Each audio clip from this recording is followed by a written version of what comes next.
বোমা, পারমাণবিক বোমা এবং যুদ্ধ বিমান এবং ট্যাঙ্ক 500 ট্যাঙ্ক প্রস্তুত রেখেছে আমাদের বাংলাদেশি ভাই মুসলমান ভাইদের সাহায্য করার জন্য। এই মুহূর্তে যুদ্ধের যে সর্বশেষ পরিস্থিতি সেটা মোটামুটি একটা পজিটিভ অবস্থানে আছে আমাদের বীরদের জন্য, কিন্তু অনেক রক্তের বিনিময়ে হয়তো ভালো কিছু ঘটতে পারে, কারণ এইবার অন্যান্য বারের মতন আর সিস্টেম হচ্ছে না। এবার বিড়ালের সাথে যুদ্ধের জন্য সিংহের গর্জন ডক্টর মোহাম্মদ ইউনূস গর্জন দিয়েছেন। এবার ডাক দিয়েছেন জাতীয় ঐক্যের মাধ্যমে ভারতকে উত্তর দিতে হবে, কঠিনভাবে ভারতকে শিখিয়ে দিতে হবে।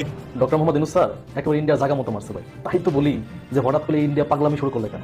হঠাৎ করে কি এমন হয়ে গেল যে পাগলামি শুরু করলো? আগরতলায় বাংলাদেশের উপ হাই কমিশনে হামলা চালানো হয়, ছিঁড়ে ফেলা হয় লাল সবুজ পতাকা। ভারতের উগ্রপন্থীদের এমন আচরণে ক্ষোভে ফুঁসে উঠছে বাংলাদেশের মানুষ। এমন পরিস্থিতিতে খবর আসলো ভারত সফরে যাচ্ছেন আলোচিত মার্কিন কূটনীতিক ডোনাল্ড লু। যুক্তরাষ্ট্রের দক্ষিণ ও মধ্য এশিয়া বিষয়ক সহকারী পররাষ্ট্রমন্ত্রী ডোনাল্ড লু কেন ভারত সফরে যাচ্ছেন সেই আভাস চিন্ময় দাস প্রসঙ্গে যুক্তরাষ্ট্র বিদেশি আগ্রাসন এসবের প্রশ্নে আমরা ইস্পাত সহ আমাদের ঐক্য বজায় থাকবে। আসসালামু আলাইকুম রহমতুল্লাহ, সবাই কেমন আছেন? আশা করি সবাই অনেক অনেক ভালো এবং সুস্থ আছেন। সবাইকে স্বাগতম জানাচ্ছি আমাদের আরেক নতুন ভিডিওতে। প্রতিদিনের মতো আমি আব্দুল বাসির রিয়াদ ফারুকী আবার চলে আসলাম নতুন একটা ভিডিও নিয়ে।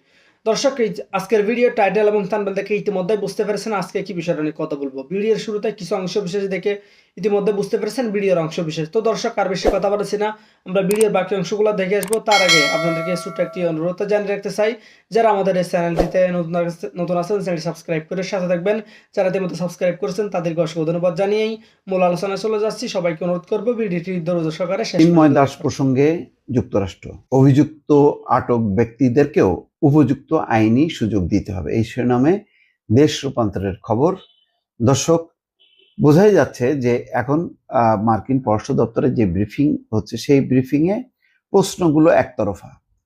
ভারত এবং বাংলাদেশের যে আওয়ামী সমর্থিত সাংবাদিকদের প্রশ্ন, মুশফিক ফজল আনসারির অভাবটা বোঝা যাচ্ছে, তার রিপ্লেস হয়নি, ফলে একতরফা কিছু প্রশ্ন আসছে এবং মার্কিন পররাষ্ট্র দপ্তরের মুখপাত্র সেইভাবে উত্তর দিচ্ছে। তবে এখানে একটি কথা কিন্তু বেদান্ত প্যাটেল বলছেন যে কোনো প্রতিবাদ শান্তিপূর্ণ হওয়া উচিত। তার মানে ওই যে চিন্ময় দাস তার গ্রেপ্তারের সময় যে আচরণ করেছে তার সমর্থক বা ইসকনের সমর্থকরা, এটা নজিরবিহীন। যেভাবে শুয়ে পড়েছে, কোনোভাবেই যে তাকে কারাগারে পাঠানোর আদেশ সেটি বাস্তবায়ন হতে দেবে না। তো এবং তারপর একজন আইনজীবীকে যেভাবে কোপানো হলো, যেভাবে হত্যা করা হলো, এটা কি প্রতিবাদ হইতে পারে? সেই কথা কিন্তু বেদান্ত প্যাটেল উল্লেখ না করে বলেছেন যে কোনো প্রতিবাদ শান্তিপূর্ণ হওয়া উচিত। আবার বলছেন অপরাধে অভিযুক্ত ব্যক্তিদেরও উপযুক্ত প্রতিনিধিত্ব করতে দিতে হবে। ধর্মীয় স্বাধীনতা ও মৌলিক মানবাধিকারের প্রতি শ্রদ্ধাশীল হওয়া দরকার। এই ব্যাপারে অবশ্যই এখানে একটি ঘটনা সাংবাদিক উল্লেখ করেছেন যে ওই চিন্ময় দাসের জামিনের ব্যাপারে সেই সংশ্লিষ্ট আইনজীবী উপস্থিত হতে পারেনি, কেননা তার বাসভবনে বা চেম্বারে ভাঙচুর করা হয়েছে। তার মানে নিরাপত্তাজনিত কারণে উপস্থিত হতে পারেনি।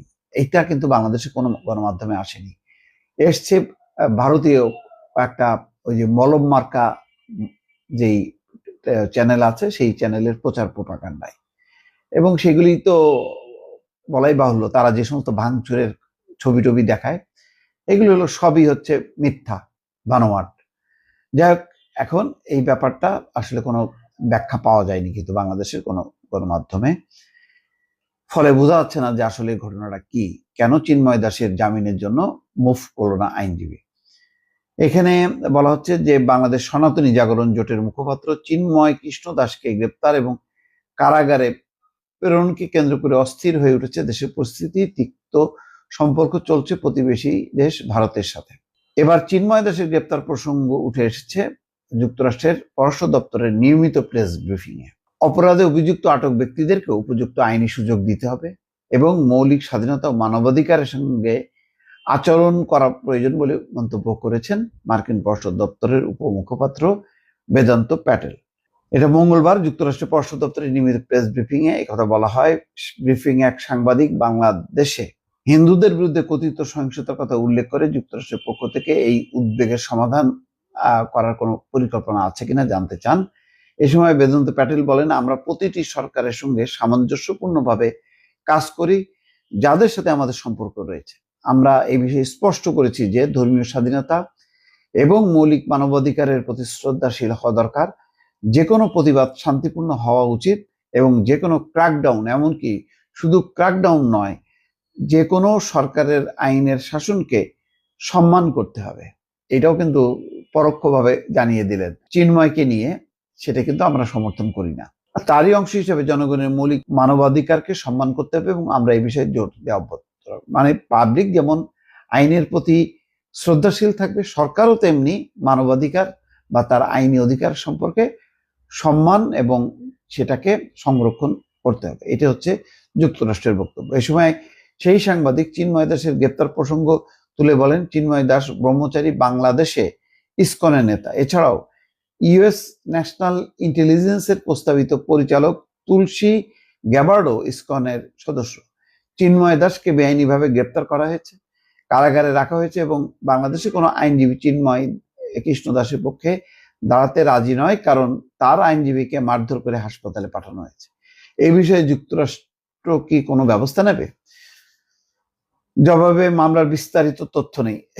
এইগুলি হচ্ছে বললাম না যে এমন সব তথ্য আনা হয় যেগুলি আসলে তাদের এগুলি দেখার সময় নেই। তারপরও তিনি কমন ভাবে বলছেন যে, আবারও বলবো, আমরা জোর দিয়ে বলছি, যারা অপরাধে অভিযুক্ত তাদের উপযুক্ত প্রতিনিধিত্ব করতে দিতে হবে এবং মৌলিক স্বাধীনতা ও মানবাধিকার রক্ষা করতে হবে। মানে এখন ওই গত 15 বছরে যেইভাবে মুশফিক ফজল মানে খোঁচায় খোঁচায় প্রশ্ন করছে, এখন ঠিক ওই সিস্টেমে তারা মানে কথা বলার চেষ্টা করছে। তো মার্কিন যুক্তরাষ্ট্রের মুখপাত্ররা তারা খুবই ডিপ্লোম্যাটিক্যালি খুবই শার্প, তারা অত সোজা না যে একটা ফাঁদে পা দেবে। তো তারাও সেইভাবেই অ্যান্সার দিচ্ছেন।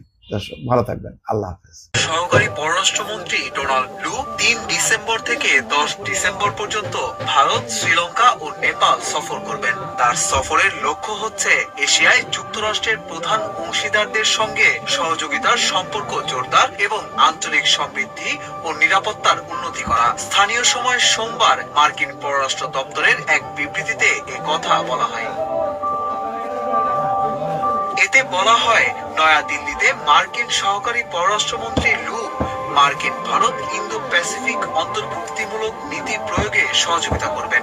ভারতের সিনিয়র কর্মকর্তাদের সঙ্গে পৃথক আলোচনা সভা অনুষ্ঠিত হওয়ার কথাও রয়েছে তার। আলোচনা সভায় বৈশ্বিক ও আঞ্চলিক ইস্যুগুলো স্থান পাবে।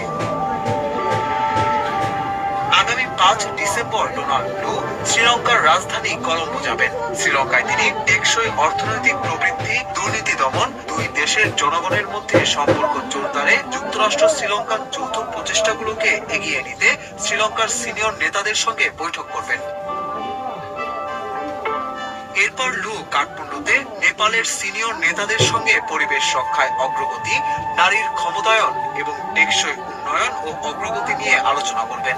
নেপাল সফর শেষে ডোনাল্ড ট্রু নিজ দেশে ফিরে যাবেন। সবশেষ দক্ষিণ এশিয়া সফরে এসে ঢাকায় এসেছিলেন ডোনাল্ড ট্রু। এ বছর 2 বার বাংলাদেশ সফর করেছেন তিনি। সার্বভৌমত্ব, বিদেশি আগ্রাসন এসবের প্রশ্নে আমরা হচ্ছে ইস্পাত সম আমাদের ঐক্য বজায় থাকবে। আমরা ইতিমধ্যেই বাংলাদেশের সার্বভৌমত্ব এবং অখণ্ডতাকে কম্প্রোমাইজ করে আওয়ামী লীগ সরকার বছরের পর বছর আমাদেরকে শাসন এবং শোষণ করেছে। তারা দিল্লিকে কিবলা বানিয়ে ঢাকাকে শাসন করেছে। যারা ভারতের আপনারা পলিসি মেকার যারা আপনারা রয়েছেন, মালদ্বীপকে আপনারা নিয়ন্ত্রণ করতে পারেননি, শ্রীলঙ্কাতে আপনাদের আধিপত্য হারিয়েছেন, নেপালের কাছে আপনারা বর্ষতা স্বীকার করতে বাধ্য হয়েছেন, ভুটানকে আপনারা বিপদে পাশে পান না, পাকিস্তানের সাথে আপনাদের ঐতিহাসিক সম্পর্ক, মায়ানমারের সাথে আপনাদের রাজনৈতিকভাবে কুন্দল, আপনাদের আশেপাশে কোনো দেশ নেই যারা আপনাদের সাথে কোনো ধরনের সৌহার্দ্যপূর্ণ সম্পর্ক রয়েছে। ভারতের সাথে আমাদের যে সম্পর্কটি, এই সম্পর্কটির অবনতি সেটি কোনো ধর্মীয় কারণে নয়। ভারতের সাথে আমাদের যদি ধর্মীয় কারণে কোনো সম্পর্কের অবনতি হতো, তাহলে নেপালের সাথে বাংলাদেশ ভারতের সবচেয়ে ভালো বন্ধুত্বপূর্ণ সম্পর্ক থাকতো।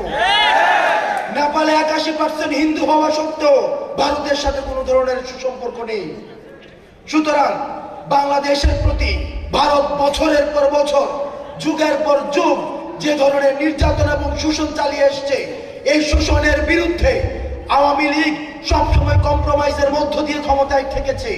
সেটির বিরুদ্ধে আমাদের এই তরুণ প্রজন্মের আমাদের গর্জন এবং আমাদের লড়াই অব্যাহত থাকবে।